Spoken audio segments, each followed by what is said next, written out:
اختاري حاجة من الإضافات اللي هقولك عليها دي وحطيها على قهوتك الصبح، وشوفي اللي هيحصل معاكي في بشرتك وفي جسمك وقوليلي. أول حاجة، لو حطينا معلقة سمنة صغيرة على فنجان القهوة بتاعي، بس سمنة أو زبدة تكون فلاحي، ايه اللي هيحصل؟ هلاقي في تحسين في صحة الأمعاء. معلقة السمنة على القهوة مليانة أوميجا 3 وأحماض مفيدة، مصدر صحي مفيد جدا للدهون، هتساعدك في رفع نسبة الحرق، هتحرق الدهون المخزونة في الجسم، وهتعطلك هرمون الجوع وهتقفلك الشهية. وممكن كمان فنجان القهوة ده نكتفي بيه كوجبة فطار، هتمد الجسم بالطاقة وهتحسن لك الحالة المزاجية والحالة النفسية بتاعتك. ده لو حطينا معلقة سمنة على فنجان القهوة بتاعتي الصبح. لو حطيت معلقة كاكاو وانا بعمل فنجان القهوة بتاعي، معلقة كاكاو خام او حتة شوكولاتة دارك وانا بعمل القهوة حطيتها عليها، ايه اللي هيحصل؟ هلاقي ان في عندي معدل كالسيوم في الكاكاو وفي معدل كالسيوم في القهوة. المزج بين الكالسيوم ده هيكون مفيد لصحة العظام جدا، هيقويها. خلط الكاكاو ده هيقلل من حدة التوتر اللي بتعمله القهوة عند بعض الاشخاص، هتدي باحساس كده بهدوء نفسي، وهتحسن التركيز وهتحسن المزاج وهتحارب الاكتئاب. لو حطيت نص ليمونه على فنجان القهوه بتاعي الصبح، احنا عارفين ان الليمون مليان فيتامين سي، فبيحفز انتاج الكولاجين اللي في البشره وبيقلل علامات التقدم اللي في السن. وخلي بالك انا بحط الليمون بقشره، مش بعصر الليمون، انا بحطه بقشره زي ما هو.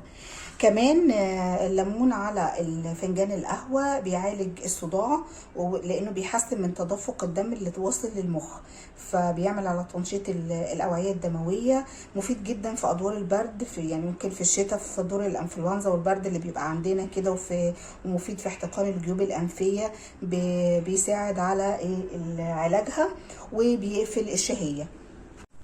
اخر حاجه بقى يا جماعه، وده عشقي، اللي هي القهوه باللبن. انا ممكن اعملها باللبن وانا بحطها في الكنكه، وممكن احط شويه لبن بعد ما اخلص كده، احط شويه لبن على القهوه بتاعتي. اللبن بيقلل من حده المراره اللي فيها القهوه، ان في ناس ما بتحبش الطعم المر بتاع القهوه، لكن انا عايزه اخدها وعايزه استفيد بيها، فاللبن بيقلل من الحده بتاعتها. كمان اللبن بيقلل من حدة الحموضة اللي ممكن نحسها بعد ما نشرب فنجان القهوة بتاعتنا. كم حاجة كده على المشي لازم تعرفيها في شرب فنجان القهوة بتاعك. طبعا احنا كلنا عارفين القهوة مليانة مضادات اكسدة قد ايه. احسن ميعاد تشربي فيه القهوة هو بعد ما تصحي من النوم بساعة، يكون كده الوظائف الحيوية بتاعتك استقرت والجهاز العصبي كده استقر، وتبتدي بقى تاخدي كل فوائد القهوة كده في بداية اليوم الصبح ان شاء الله. فنجان القهوه اللي بتشربيه لازم بعديه كوبايه ميه، لان الكافيين بيعمل جفاف في البشره، فانت لو ما شربتيش الميه، احنا عارفين ان القهوه مضره للبول، لو ما شربناش ميه هيحصل جفاف للبشره. تمام. اقصى عدد تاخديه في اليوم هو فنجانين في اليوم، مش بتكتريش عن كده. الفنجان قد ده يكون فيه معلقه، يتعمل بمعلقه بن صغيره، مش معلقتين ولا 3 معالق زي ما في ناس كتير بتعمل. الفنجان قد كده بمعلقه بن صغيره، يبقى انا الماكسيمم بتاعي معلقتين بن صغيرين في اليوم، بقسمهم على فنجانين. اول واحد فيهم لازم يكون تشربيه الصبح بعد ما تصحي بساعه كده تقريبا. طبعا احنا عارفين ان كتر الكافيين بيقلل من الكولاجين اللي في الجسم، واحنا عارفين الكولاجين بيعمل ايه في الجسم وفي البشره وفي المفاصل، فما تخليش ان شربك للقهوه يبوظ لك بشرتك وجسمك. خدي البن وخدي القهوه اللي انت عايزاها، لكن بالمعدل اللي محتاجه جسمك، ما تزوديش عن كده. طبعا ما تحطيش سكر على القهوه، لان انت كده بتلغي كل فوائد القهوه اللي انت بتاخديها.